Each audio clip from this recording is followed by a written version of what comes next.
I'm very happy today to spend my birthday with you and to make an historic announcement in Dayton, a city built on hard, honest work of good people.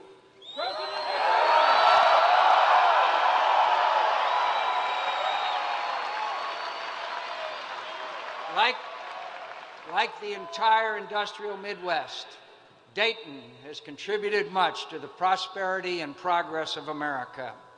And now, in these tough, changing times, after all you've done for our country, you want your government to understand what you're going through, to stand on your side and fight for you. And that's what I intend to do.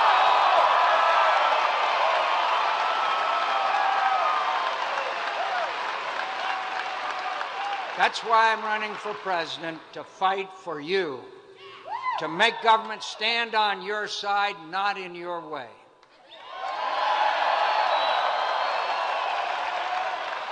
My friends, I've spent the last few months looking for a running mate who can best help me shake up Washington and make it start working again for the people that are counting on us.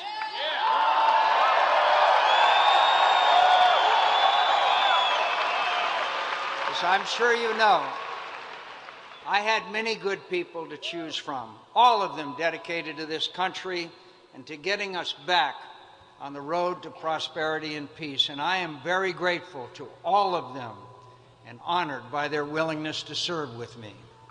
And I'm going to continue to rely on their support and counsel during this campaign. And after we win this election, when the real work begins,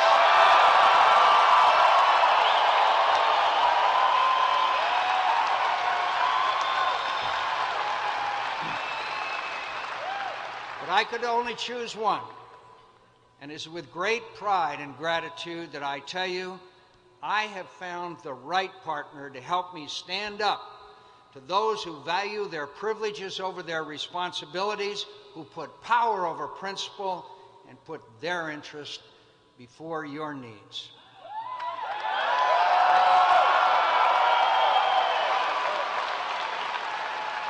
I found someone with an outstanding reputation for standing up to special interests and entrenched bureaucracies, someone who has fought against corruption and the failed policies of the past, someone who stopped government from wasting taxpayers' money on things they don't want or need and put it back to work for the people, someone with executive experience who has shown great tenacity and skill in tackling tough problems, especially our dangerous dependence on foreign oil. Someone who reached across the aisle and asked Republicans, Democrats, and independents to serve in government. Someone with strong principles, a fighting spirit, and deep compassion.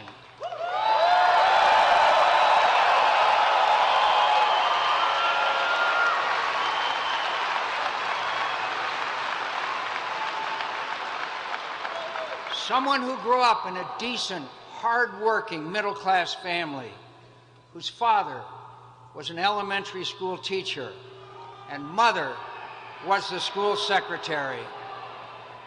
They taught their children to care about others, to work hard, and to stand up with courage for the things you believe in. Both of them were coaches, too, and raised their children to excel at sports.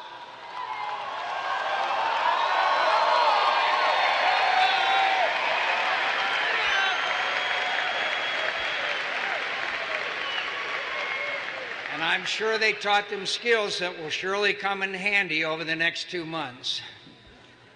The person I'm about to introduce to you was a union member and is married to a union member and understands the problems, the hopes, and the values of working people, knows what it's like to worry about mortgage payments and health care and the cost of gasoline and groceries.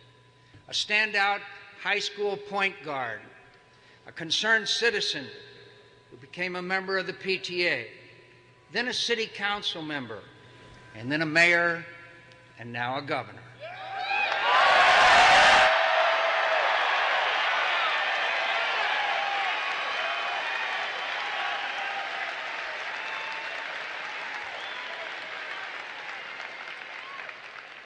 Who beat the long odds to win a tough election on a message of reform and public integrity.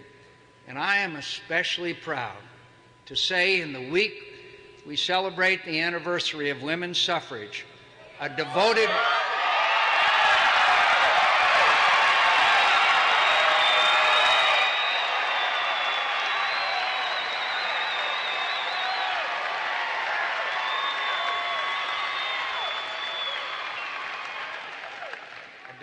wife and a mother of 5.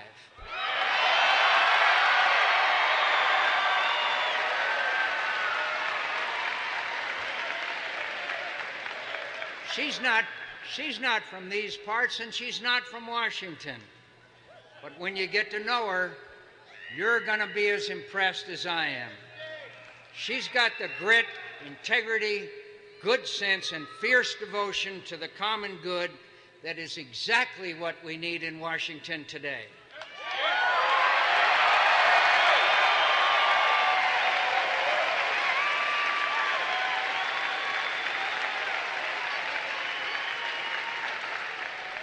She knows where she comes from, and she knows who she works for.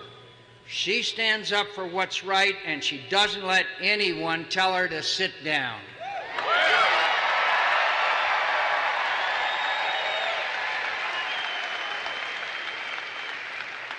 She's fought oil companies and party bosses and do-nothing bureaucrats and anyone who puts their interests before the interests of the people she swore an oath to serve.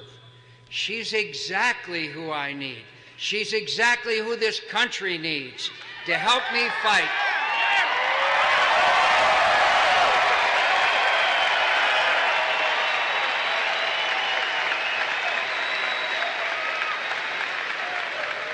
To help me fight the same old Washington politics of me first and country second.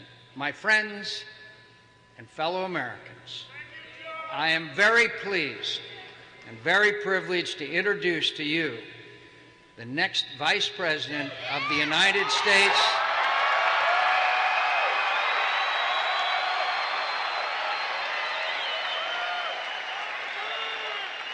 Governor Sarah Palin of the great state of Alaska.